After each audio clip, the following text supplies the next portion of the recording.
السلام علیکم۔ آج ہم 30 جولائی کی تاریخ کے کچھ اہم کچھ دلچسپ پہلوؤں کو کھوجنے جا رہے ہیں۔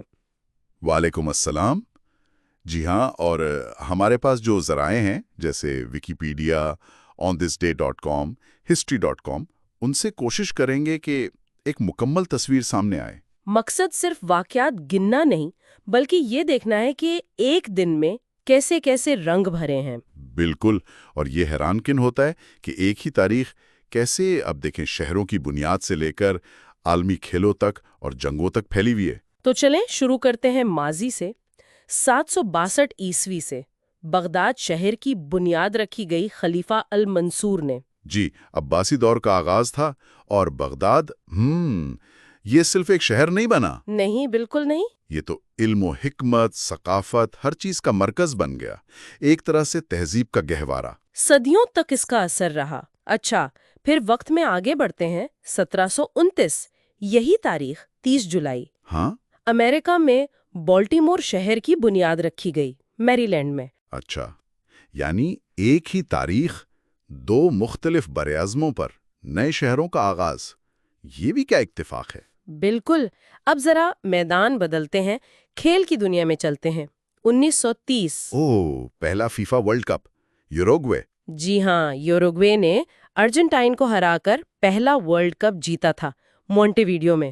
وہ تو ایک بہت بڑا ایونٹ تھا، صرف کھیل نہیں تھا، مطلب اس نے فٹ بال کو عالمی نقشے پر ہمیشہ کے لیے ثبت کر دیا۔ ثقافتی طور پر بہت اہم تھا۔ بہت زیادہ، قوموں میں ایک نیا جوش پیدا ہوا۔ اور ثقافت سے ہی جڑی ایک اور بات، 1932 میں اسی تاریخ کو جی، والٹ ڈزنی نے اپنا پہلا رنگین کارٹون ریلیز کیا، فلاورز اینڈ ٹریز۔ ہاں، ٹیکنیکلر میں پہلا، اور آسکر بھی تو جیتا تھا نا اس نے۔ جی بالکل، پہلا کارٹون جسے آسکر ملا۔ اور رنگ کا آنا، اس نے اینیمیشن کو بدل کر رکھ دیا۔ کہانی بیان کرنے کا انداز، جذبات دکھانے کا طریقہ، سب کچھ۔ ایک نئی جہت ملی اینیمیشن کو۔ بالکل، پوری انڈسٹری کے لیے ایک نیا راستہ کھل گیا۔ لیکن یہ تعریف، جیسا کہ آپ نے شروع میں کہا، صرف خوشیوں کی نہیں ہے۔ 1945 کا سال، دوسری جنگ عظیم کے اواخر۔ U S S Indianapolis. جی، امریکی بحری جہاز جو آئٹم بم کے اہم پرزے پہنچا کر واپس آ رہا تھا، اور اسے جاپانی آبدوز نے ٹارپیڈو کر دیا۔ ہاں، اور 880 سے زائد لوگ، ایک بہت بڑا بحری سانحہ۔ یہ جنگ کی حقیقت کا ایک المناک پہلو ہے، ایک کامیاب مگر انتہائی خفیہ مشن کے فوراً بعد ایسا حادثہ۔ جنگ کی بے رحمی اور غیر یقینی صورتحال کو ظاہر کرتا ہے۔ بالکل، مشن کی رازداری اور اس سے جڑے خطرات، سب کچھ اس میں آیا ہیں۔ جنگ کے بعد کے دور میں آئیں تو 1965 امریکہ میں ایک بڑا قدم اٹھایا گیا۔ صدر لنڈن بی جانسن میں میڈیکیئر اور میڈیکیڈ ایکٹ پر دستخط کیے۔ جی، یہ صحت عامہ کے نظام میں ایک سنگ میل تھا۔ یقیناً اس نے لاکھوں امریکیوں، خاص طور پر بزرگوں اور کم آمدنی والوں کے لیے صحت کی سہولیات تک رسائی ممکن بنائی۔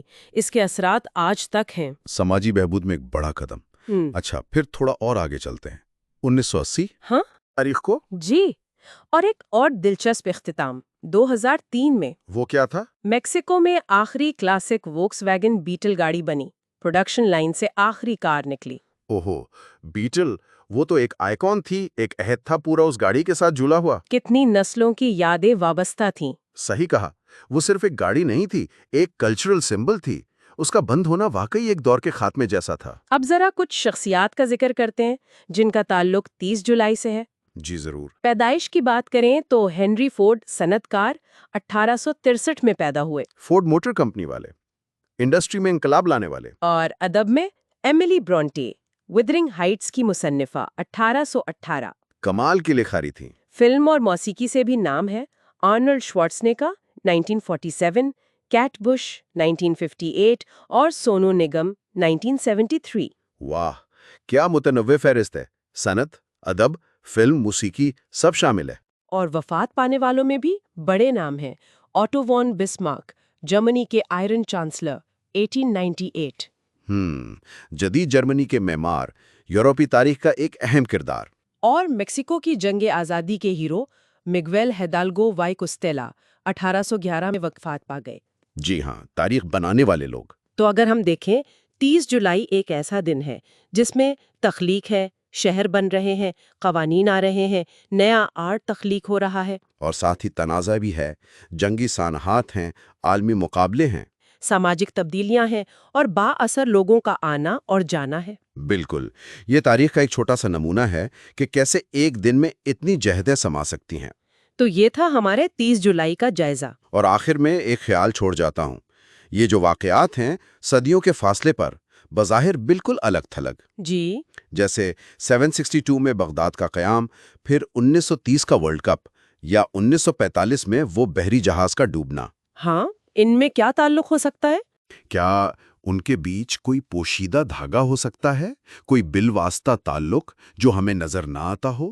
شاید تاریخ اتنی سیدھی لکیر نہیں جتنا ہم سمجھتے ہیں۔ یہ سوچنے کی بات ہے۔ شاید تاریخ ایک جال کی طرح ہے جس کے دھاگے غیر متوقع طور پر جڑے ہوں۔ بالکل، اور یہی کھوج ہمیں ماضی کو سمجھنے کے نئے زاویے دیتی ہے۔